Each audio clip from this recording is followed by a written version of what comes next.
گاڑی کے اندر اکیلے بیٹھے ہوئے، شیشے بند ہیں مگر زبانیں چل رہی ہیں. ہمارا یہ انداز ہے. اور موقع مل گیا، کبھی کوئی ساتھ والا تھا، کوئی موٹر سائیکل والا تھا، کوئی قریب آ گیا، کوئی کچھ ہو گیا، پھر آپ ہیں اور موٹر سائیکل والے جناب ہیں، تو ریفری تو بیچ میں کوئی ہوتا ہی نہیں ہے نا ہمارے، کہ اس انداز سے ہم نکل کر آفس کی طرف جا رہے ہیں. ابھی آفس کے گیٹ پر پہنچیں گے تو پھر پیون کے ساتھ ہمارا معاملہ ہے، اندر پہنچیں گے تو کلیگ کے ساتھ ہمارا معاملہ ہے. گھر سے واپس ہو کر جب ہم موٹر سائیکل پر کک ماریں گے، پنچر ہوگی تو پنچر والے کے ساتھ جا کر آپ نے کیا کرنا ہے، اللہ پاک اس پر بھی رحم فرمائے. تو ہمارا دن بھر کا جو معاملہ ہے، گھر سے نکلنے سے پہلے سے لے کر گھر آنے تک، بلکہ بستر پر آنکھ کھلنے سے پہلے سے لے کر بستر پر سونے تک، ہم اس کو دیکھیں، جائزہ کریں، لیں، کیا کرتے ہیں، کیا ہو رہا ہے، کیا کرنا ہے. بیجا غصہ یہ بڑا خطرناک چیز ہے. دیکھیں غصہ ایک وصف ہے. بھوک لگتی ہے آپ کو، لگے گی. تکلیف ہوتی ہے آپ کو، ہوگی. تو اسی طرح ایک چیز غصہ ہے وہ آئے گا، مگر بیجا غصہ نافذ کرنا یہ غلط ہے. بیجا غصہ بہت سے خطرناک امراض اور فتنے پیدا کرنے والا، ناچاکیوں کی دروازے کھولنے والا. اچھا آپ کبھی چاہتے ہیں جناب میری آنکھ کھلے، مجھے مسکرا کر کوئی ناشتہ دے، میں جاؤں تو جو پیون ہے بڑے پیار سے گاڑی کا دروازہ کھولے، مجھ کو کہے سر آئیے بیٹھے ہیں، کسی سے بات کرے بڑی مسکراہٹ سے، کوئی آپ سے بات کر رہا ہو، آپ سے جس سے بات کرے وہ مسکرا رہا ہے، آپ سے باتیں بڑی اچھے انداز سے کر رہا ہے. کیسا دن گزرے گا آپ کا؟ کبھی خواہش ہوگی آپ کی ایسا دن گزرے؟ اب اگر آپ مسکرانے والے کو جو مسکرا کر دیکھے اور آپ اس پر شیر ببر کی طرح دھاڑیں اور اس کی طرف جو ہے وہ غرا کر دیکھے، گریبان جو ہے اس کا پکڑنے کی طرف جائیں، آستینے چڑھائیں، تو یہ تو نہیں ہو کہ جو خوبصورت سے برتن کے اندر ناشتہ آپ کے لیے پیش کرنے کے لیے آیا تھا وہی پلیٹ اٹھا کر آپ کے منہ پر کوئی مار دے. تو یہ اس کا رزلٹ نکلے گا. جب ہمارا یہ ایٹیٹیوڈ ہوگا، یہ رویہ ہوگا، تو نتیجہ یہی ہوگا. آلموسٹ جو نتیجے آتے ہیں وہ اسی وجہ سے آتے ہیں. تو بیجا غصہ چھوڑنا پڑے گا. آپ ہر دل عزیز ہونا چاہتے ہیں، چھوڑنا پڑے گا. اس سے بہت سی برائیاں جنم لیتی ہیں. غصے کے سبب حسد پیدا ہوتا ہے، غیبتیں ہوتی ہیں، بندہ چغلی کی طرف جاتا ہے، جھوٹ کی طرف جاتا ہے، بدنام کرنے کی طرف جاتا ہے.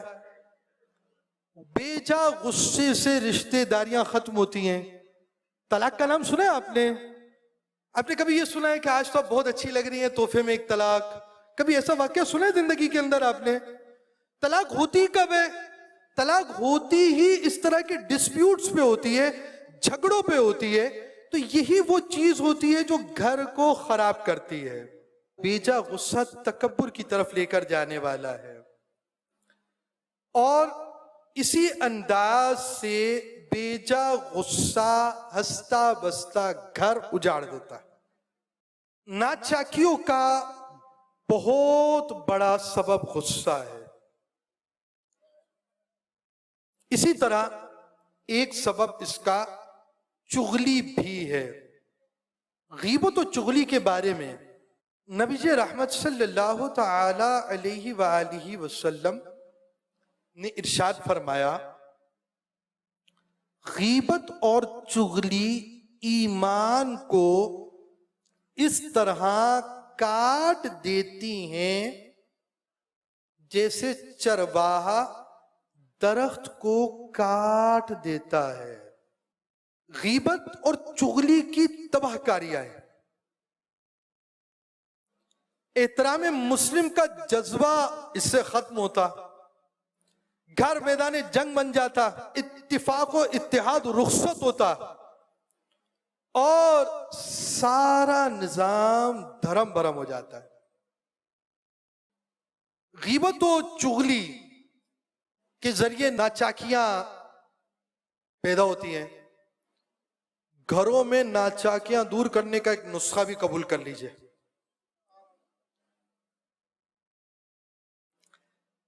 گھر کے اندر آپ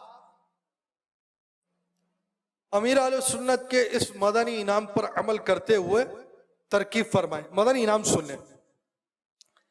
کیا آج آپ نے فیضان سنت سے 2 درس مسجد، گھر، دکان، بازار وغیرہ جہاں سہولت ہو دیے یا سنے؟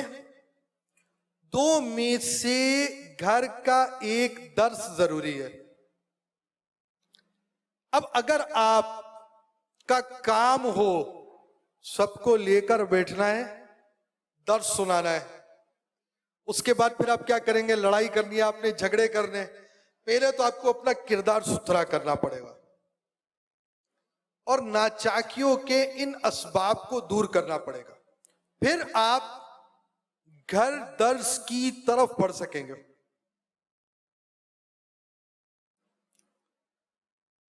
گھر درس کی ترکیبیں سے گھروں پہ بھی مدنی ماحول بنتا ہے اور اس کی مدنی بہاریں بھی آتی ہیں۔ گھر کے اندر اچھا ماحول بنانے کا بہت بہترین ذریعہ گھر درس بھی ہے، ہمیں اس کے لیے کوششیں بھی کرنی چاہیے۔ ناچاکیوں کے اسباب میں سے ایک سبب گالی دینا بھی ہے۔ حدیث پاک میں مسلمان کا بھائی ہے، وہ اس پر ظلم نہیں کرتا اور نہ اسے گالی دیتا ہے۔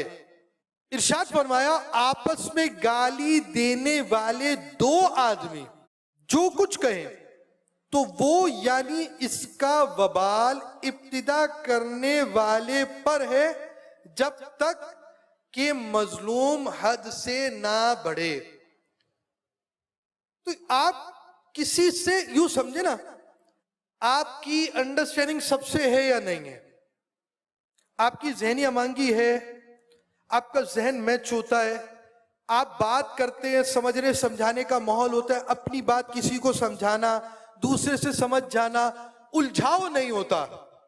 کیا آپ کے پاس ایسی لسٹ بنائیں جن سے آپ کی انڈرسٹینڈنگ ہے؟ اب آپ ایسی لسٹ بھی بنائیں جن سے آپ کی انڈرسٹینڈنگ نہیں ہے، الجھاؤ ہے، بھائی ہے، انڈرسٹینڈنگ نہیں ہے۔ مثال کے طور پہ آپ کی ایج لیول انڈر 25 ہے، آپ یہ سوچیں بھائی بہنوں سے انڈرسٹینڈنگ ہے یا نہیں ہے، والدہ سے والد سے انڈرسٹینڈنگ ہے یا نہیں ہے۔ آگے چل کر آپ کا ایج لیول گھر کا، برادری کا، خاندان کا، پڑوسی کا، کاروبار کا، دوستوں کا اس طور پر ہے، یہ ہے یا نہیں ہے۔ اب ناچاکیاں ختم کرنے کا یوں سمجھیے کہ مضمون کیا ہے، جو نتیجہ کیا ہے، آپ کو دوسروں سے انڈرسٹینڈنگ کرنی ہے، آپ کو دوسروں سے انڈرسٹینڈنگ کرنی ہے۔ ہاں یہ اصول یاد رکھیں، اگر کسی سے انڈرسٹینڈنگ ہی خلاف شرع بات پر ہوتی ہے، آپ کا دوست ہے، انڈرسٹینڈنگ اسی وقت ہوگی جب آپ اس کے ساتھ نائٹ کلب میں جائیں گے، جب آپ اس کے ساتھ جائیں گے، ہوٹلنگ میں کر رہے ہوں گے، شراب چل رہی ہوگی، گانے باجے چل رہے ہوں گے، داڑھی آپ کی خچخچی ہوگی، نمازیں چھوڑ رہے ہوں گے، تو لازمی بات ہے ایسی انڈرسٹینڈنگ کرنی ہے تو پھر سوچنا پڑے گا کہ شیطان سے انڈرسٹینڈنگ کیسے ہوتی ہے۔ ہر کسی سے انڈرسٹینڈنگ نہیں ہوتی، یہ ایک دائرے کار ہے۔ دین اسلام کی تعلیمات کے مطابق قریبی رشتہ داروں سے، دینی لوگوں سے ہماری ایک انڈرسٹینڈنگ اگر ہم کرنا چاہتے ہیں، ہاں پھر انڈرسٹینڈنگ کے اندر دوستی ہونا تو ایج گروپ کو دیکھنا یہ بھی ایک الگ معاملہ ہے۔ آپ انڈرسٹینڈنگ کرنا چاہتے ہیں تو آپ کو وہ سارے اسباب جو انڈرسٹینڈنگ کے لیے رکاوٹیں دور کرنے پڑیں گے۔ مذاق مسخری، گالم گلوچ، جھوٹ، غیبت، چغلیاں، ابے تبے، تو تکار، یہ ساری چیزیں جس سے کریں گے، جس کو جا کر آپ اس سے اس طرح باتیں کریں گے، جس کے ساتھ یہ رویہ کریں گے، انڈرسٹینڈنگ نہیں ہوگی۔ اب آپ ایک گھر کو اگر ایسی انڈرسٹینڈنگ میں لیں گے، دیکھیں گھر میں بہت کچھ ہوتا ہے، آپ نے انڈرسٹینڈنگ کے ساتھ سمجھانا ہے تو آپ یہ کام کر سکتے ہیں۔ اور اگر آپ واقعی گھر در دینے لگ جائیں نا تو آپ مجبور ہو جائیں گے کہ بنا کے رکھنی ہے۔ یہ نہ ہو کہ گھر میں درس بھی دے رہا ہو تو خود ہی سن رہا ہو، کوئی سننے والا ہی نہیں بیٹھے گا، ایسا نہ ہو جائے۔ تو گھر درس کے ذریعے بہت اچھی ترکیب بن سکتی ہے۔ دعوت اسلامی کے مدنی ماحول کے اندر روٹھے ٹوٹے اسلامی بھائیوں کو بھی مدنی ماحول کے قریب لانے کی ترکیب ہوتی ہے۔ مدنی انعام نمبر 55 میں جو پہلے آتے تھے اب نہیں آتے، ان کو قریب لانے کی کوشش کی جاتی ہے. ہماری مجلس ازدیاد غب اس کے لیے کوششیں بھی کرتی ہے. تو ہمیں بھی چاہیے کہ ہم اس انداز سے لوگوں کو قریب کرنے والے بنے. مگر لوگوں کو قریب کرنے کے لیے ایک کام کرنا پڑے گا، وہ معافی اور صلح کرنی پڑے گی. صلح کرنا اور کروانا رب کریم جل جلالہ کو خوش کرنے والا کام ہے. اللہ پاک اس سے راضی ہوتا. پیارے آقا علیہ الصلوۃ والسلام کی سنت بھی ہے، ہمارے بزرگوں کا طریقہ بھی ہے. اس سے مسلمانوں کا دل خوش ہوتا، شیطان ناراض ہوتا، اور اللہ پاک کی رحمت سے بندہ حصہ پاتا ہے. تو جب تک یہ کام نہیں ہوگا نتیجہ حاصل نہیں ہوگا. تو بیان کے اختتام کی طرف لاتے ہوئے آپ کو صلح کے کچھ مدنی پھول بھی بیان کیے جاتے ہیں. ایک سنت کی فضیلت بھی بیان کرتا ہوں. رسول اکرم صلی اللہ تعالی علیہ وآلہ وسلم کا فرمان جنت نشان ہے، جس نے میری سنت سے محبت کی اس نے مجھ سے محبت کی، اور جس نے مجھ سے محبت کی وہ جنت میں میرے ساتھ ہوگا. مسلمانوں کے درمیان صلح کروانا سنت الہیہ ہے. حدیث پاک میں مخلوق میں صلح کرواؤ، کیونکہ اللہ کریم بھی بروز قیامت مسلمانوں میں صلح کروائے گا. مسلمانوں کے درمیان پیار و محبت پیدا کرنا اور صلح کروانا پیارے آقا صلی اللہ تعالی علیہ وآلہ وسلم کی بھی سنت ہے. نبی کریم صلی اللہ تعالی علیہ وآلہ وسلم نے اوس و خزرج دو قبیلوں جن کا واقعہ آپ نے شروع میں سنا، ان کے درمیان بھی صلح کروائی.